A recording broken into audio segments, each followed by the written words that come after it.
All right. Thank you everybody for joining me today. So yeah, I wanted to take some time to go over our buyer agents going away and what is this Sitzer Burnett versus the National Association of Realtor case really about?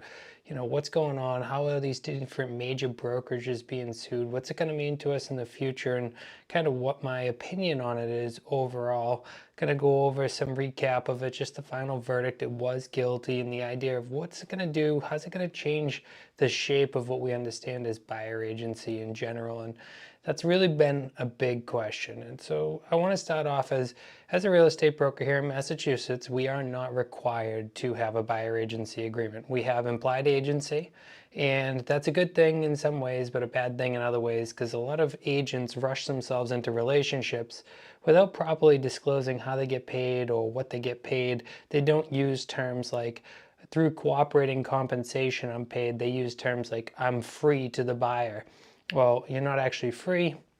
And that's some of the places where some of the problems have happened and why we see with this case that it was found guilty. Now, I want to go back to that, and the idea was found guilty. A lot of people think it's over. Well, there's going to be a lot of fight here, and they're certainly going to appeal it, and they're going to appeal it for as long as they can. And in court, that could mean months, could mean years, probably more along the line of years. So again, the Sitzer Burnett case, it came about mostly from the Midwest, but about 260,000 home sellers through a class action lawsuit, sued NAR, Keller Williams, Berkshire Hathaway, Remax, lots of other large brokerages. And during that, what they said was people were basically conspiring by offering cooperating compensation without properly talking to the buyer about it. So what this has meant is people felt like they didn't know that the agent was getting paid, or not that they didn't know, but they didn't get a choice how much their agent actually got paid. So as they went through this whole entire thing, the courts did decide that yes, through forcing a cooperating compensation, that was in fact a breach of the law, and really it's kind of antitrust.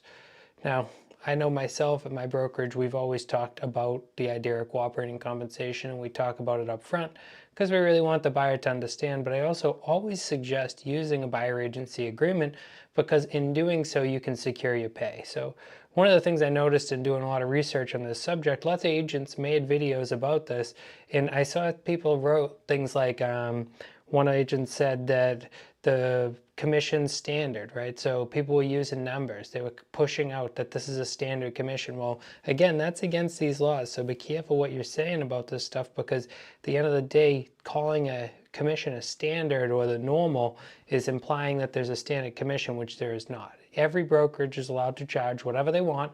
They're allowed to charge the buyer. They're allowed to charge hourly, commission, not charge anything, whatever they want to do.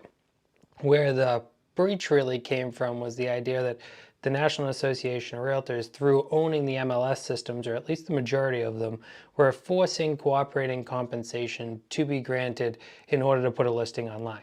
Now, I know locally we had cooperating compensation as low as $1, so nothing has changed except for that there's no rule of cooperating compensation.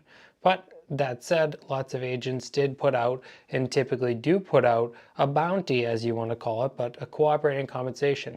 Sometimes it's equal, sometimes it's less than equal.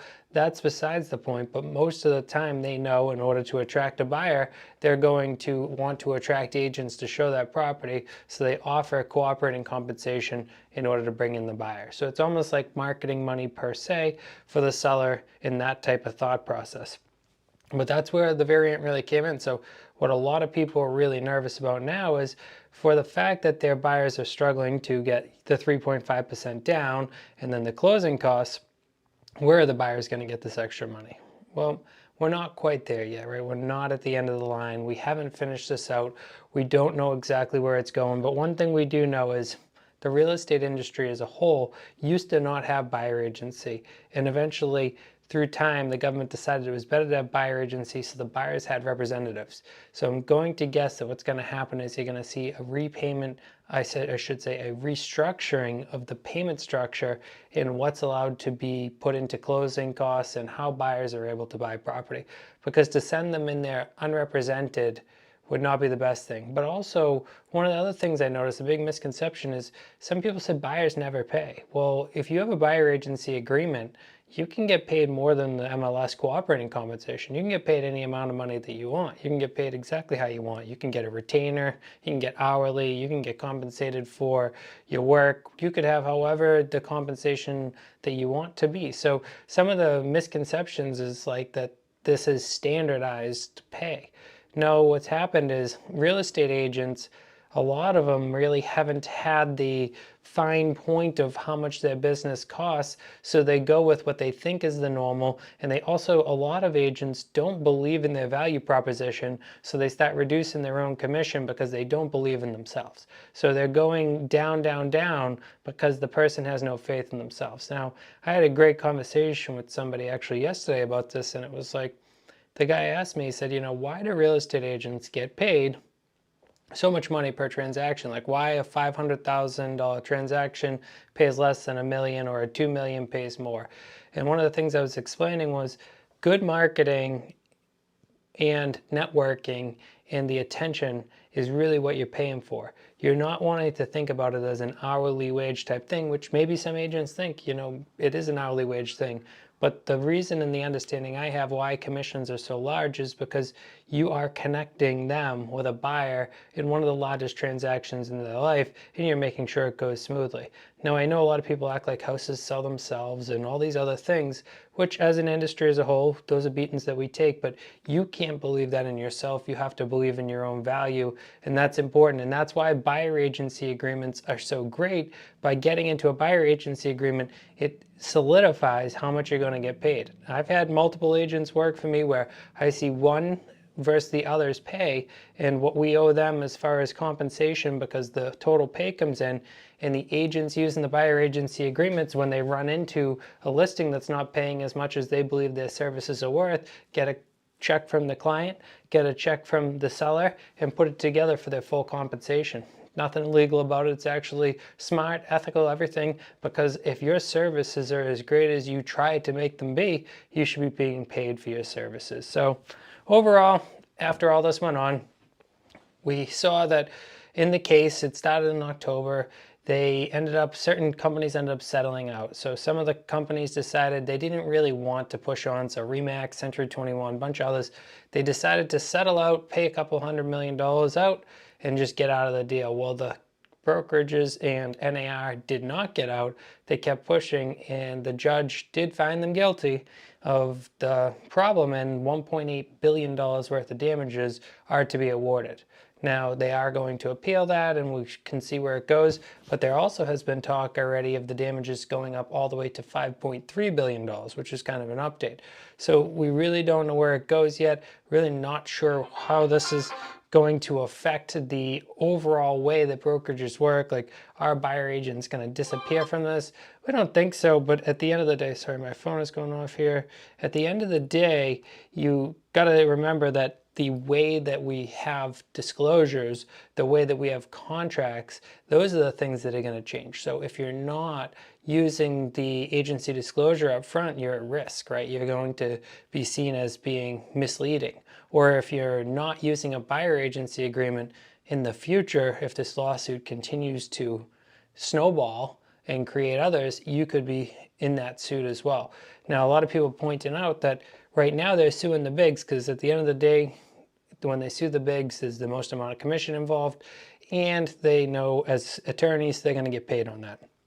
So when they sue these big companies, they're going to take a certain percentage of the pay, just like they criticize us for doing. The attorneys do the same thing.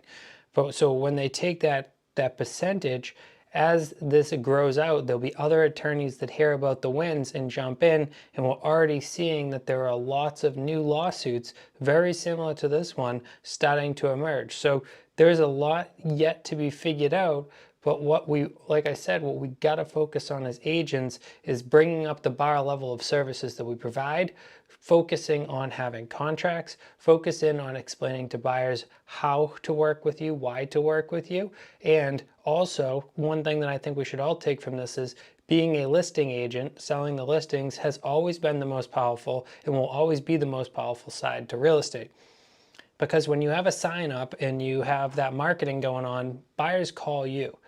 the different people reach out to you. When you're working with a buyer, you're going out to each and every showing, and each and every showing is a unique and individual thing. And as interest rates rise or prices change or as inventory drops, it becomes harder and harder to land a sale as a buyer's agent, whereas as a listing agent, it's actually quicker to find a sale, and you end up building up your database and generating leads. So keep that in mind.